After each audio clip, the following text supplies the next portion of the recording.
Good morning class. Now open your science book, Innovative Science, chapter number 3. Previous class में हमने first half chapter का पढ़ा था, ठीक है. That what is reproduction and animals that give birth to their babies. जो animals अपने babies को बर्थ देते हैं उनके बारे में पढ़ा था.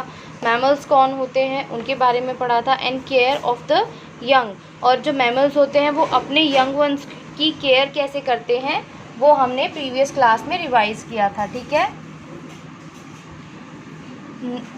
देन हमने एनिमल्स दैट ले एग, फिर हमने क्या पढ़ा था उन एनिमल्स के बारे में जो अंडे देते हैं, ठीक है. उन एनिमल्स में हमने बर्ड्स के बारे में पढ़ा था. बर्ड्स एग देती है एंड जो एग होता है उसका ऊपर का पार्ट क्या होता है, अंदर उसके जो वाइट लिक्विड होता है या स्टिकी लिक्विड होता है उसको क्या कहते हैं, और ये बीच में येलो पार्ट को क्या कहते हैं, ठीक है. देन हमने पढ़ा था अदर एग लेइंग एनिमल्स. हमने यहाँ तो पढ़ा था बर्ड्स जो एग देती हैं या अंडे देती हैं, ठीक है. बर्ड्स के अलावा भी जो कुछ एनिमल्स होते हैं जो अंडे देते हैं हमने उनके बारे में भी पढ़ा था. देन हमने एम्फीबियंस के बारे में पढ़ा था. एम्फीबियंस कौन होते हैं. देन हमने फ्रॉग की लाइफ साइकिल पढ़ा था, ठीक है. फ्रॉग की लाइफ साइकिल में हमने पढ़ा था जो मदर फ्रॉग होती हैं या जो अडल्ट फ्रॉग होती है वो लार्ज क्लस्टर में बहुत बड़े गुच्छे में अंडे देती है. देन उन अंडों में से टेडपोल निकलता है, और टेडपोल जो अडल्ट फ्रॉग होता है उससे दिखने में बहुत डिफरेंट होता है. फिर टेडपोल की टांगें आ जाती हैं, ठीक है. और टेल, जो टेल होती है, जब ये टेडपोल की टांगें आ जाती हैं उसके बाद जब यंग टेडपोल बनना स्टार्ट होता है या जो फ्रॉग होता है बेबी फ्रॉग को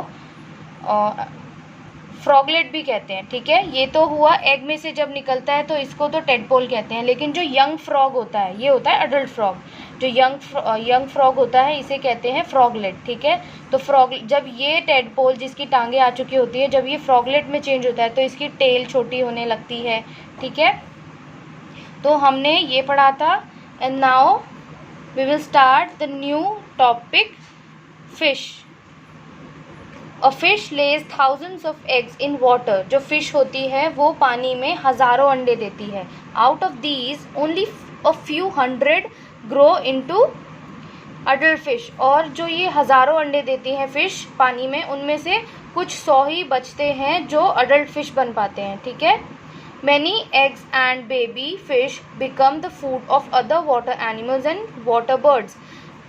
ऐसा क्यों है कि फ़िश thousands of egg देती हैं, हज़ारों अंडे देती हैं, लेकिन कुछ 100 ही अंडे अडल्ट फ़िश बन पाते हैं. क्योंकि ज़्यादातर जो अंडे होते हैं या बेबी फ़िश होती है वो दूसरे वाटर एनिमल्स जो होते हैं उनका खाना बन जाती है, या फिर वाटर बर्ड्स होती है उनका खाना बन जाती है. इसलिए जो लास्ट में बच जाते हैं वो अडल्ट फिश बन पाते हैं, तो कुछ हंड्रेड्स ही बच पाते हैं. Now reptiles like lizards, turtles and snacks lay their eggs in nest on the ground. जो रेप्टाइल्स होते हैं वो अपने अंडे, फिश देती है वाटर में अपने अंडे, ठीक है. और रेप्टाइल्स जैसे लिजर्ड, टर्टल, ठीक है, स्नेक, छिपकली और कछुआ और सांप, ये सब जो है ग्राउंड पर, ज़मीन पर अपने अंडे देती हैं घोंसलों में, ठीक है. आफ्टर लेइंग द एग, अंडे देने के बाद most reptile mothers go away and never come back. अंडे देने के बाद जो ज़्यादातर रेप्टाइल मदर्स होती हैं ये चली जाती हैं अपने अंडों को छोड़कर और वापस कभी नहीं आती हैं अपने अंडों के पास.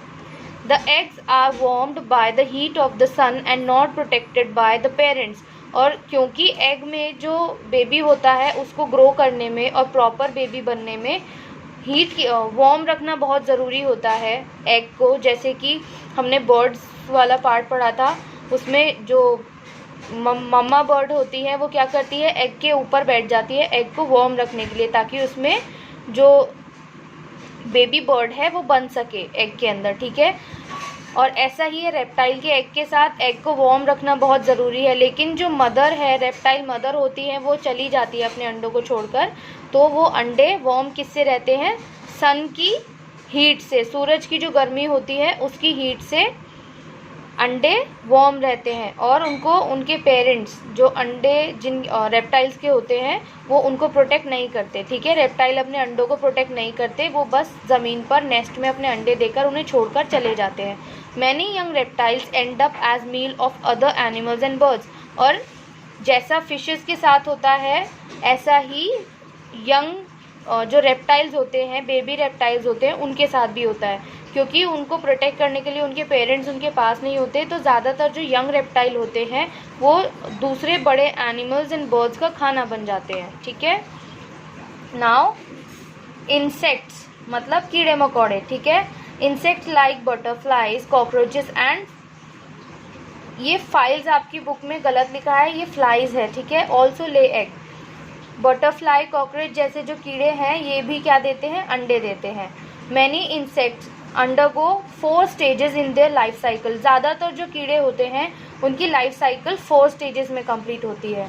व्हेन द एग्स हैच, जब अंडे टूटते हैं, लार्वाज कम आउट, जब अंडे टूटते हैं तो उसमें से क्या निकलता है, लार्वा, ठीक है। These look like a tiny worms, और ये जो लार्वा होता है कैसा लगता है, छोटे कीड़े जैसा लगता है, ठीक है।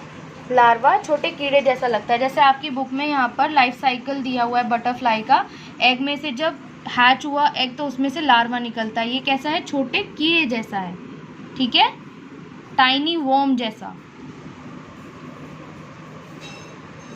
The larva of a butterfly is called a caterpillar and that of a house fly maggot.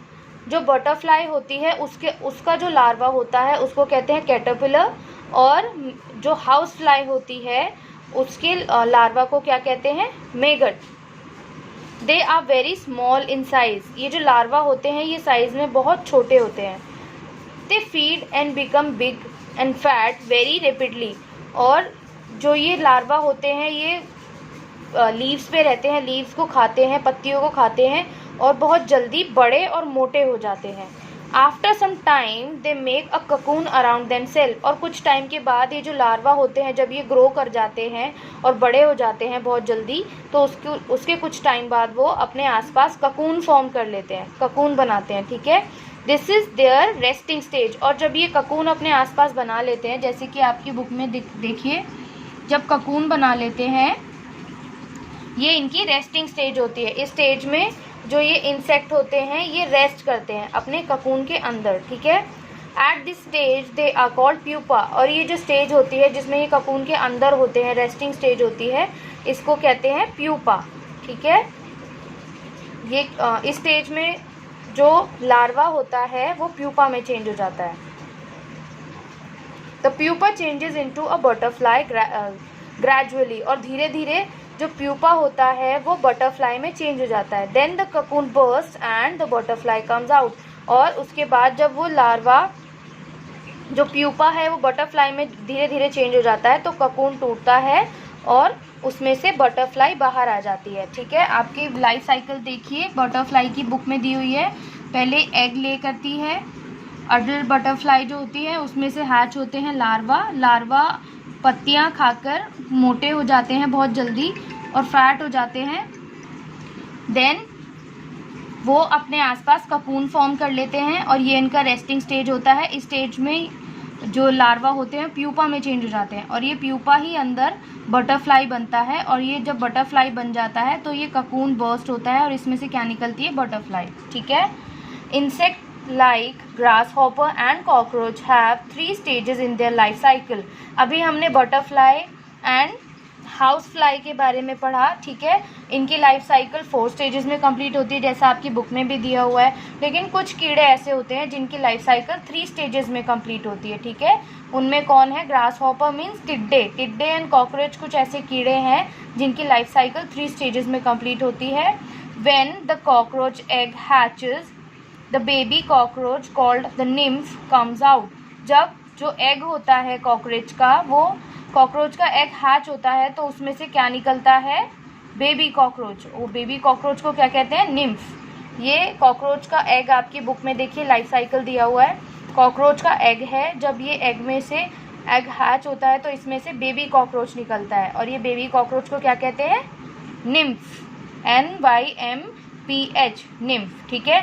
It looks like a young cockroach, और ये कैसा लगता है, छोटे यंग कॉकरोच जैसा लगता है nymph। जैसा हमने अभी देखिए यहाँ पढ़ा, जो फ्रॉग का बेबी होता है टेडपोल, वो बिल्कुल भी एडल्ट फ्रॉग जैसा नहीं लगता, ठीक है। और ऐसे ही जो बटरफ्लाई था उसका बेबी यानी कैटरपिलर भी बटरफ्लाई जैसा नहीं लगता।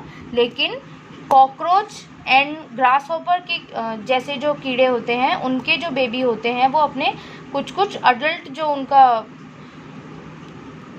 स्टेज होता है उसके जैसे दिखते हैं थोड़े थोड़े, ठीक है। As it grows, the nymph sheds its old skin and gets a newer, bigger skin so that it can grow bigger.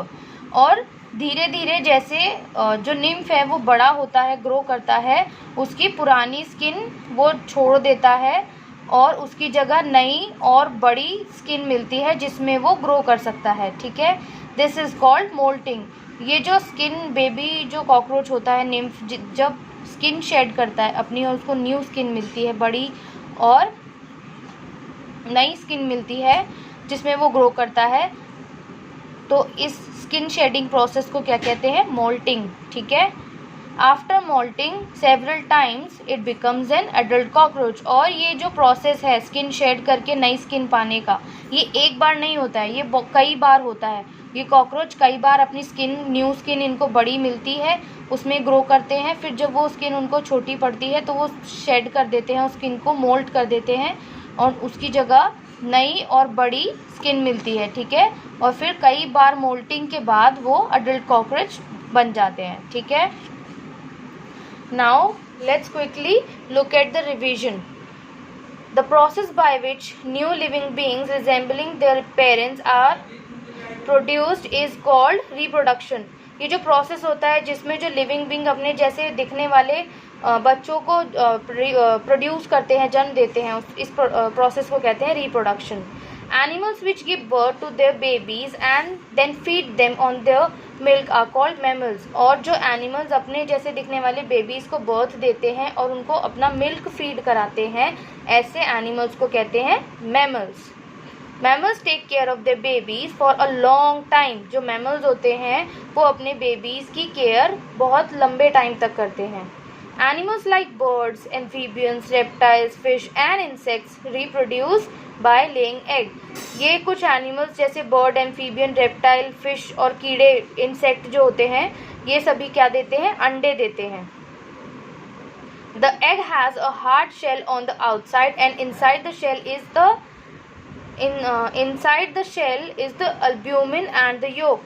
जो एग होता है उसका ऊपर का जो पार्ट आपने अंडा देखा होगा तो ऊपर की शेल कैसी होती है, हार्ड होती है, और उसके अंदर क्या होता है, अल्ब्यूमिन होता है। जो येलो स्टिकी पार्ट होता है उसे अल्ब्यूमिन कहते हैं, और उसके बीच में जो येलो कलर का पार्ट होता है उसको योक कहते हैं, ठीक है, egg yolk. Then a frog lays egg in large clusters called spawns. और जो फ्रॉग होते हैं वो बहुत लार्ज क्लस्टर में अंडे देते हैं जिन्हें क्या कहते हैं, स्पॉन्स। फ्रॉग के अंडों के गुच्छों को क्या कहते हैं, spawns. When the cockroach egg hatches the baby cockroach called nymph comes out. जब जो कॉकरोच का अंडा हैच होता है तो उसमें से बेबी कॉकरोच निकलता है जिसे क्या कहते हैं, निम्फ। बेबी कॉकरोच को क्या कहते हैं, nymph. Now last one is a nymph changes to adult cockroach after moulting. Moulting means shedding of skin. जो निम्फ होता है वो अडल्ट कॉकरोच में कैसे चेंज होता है, मोल्टिंग के बाद। मोल्टिंग का मतलब होता है स्किन को शेड करना, ठीक है। ये चैप्टर हमने फिर से रिवाइज भी कर लिया है। अगर आपको अभी भी कोई डाउट या क्वेश्चन है इस चैप्टर के रिगार्डिंग तो आप मुझसे पूछ सकते हैं।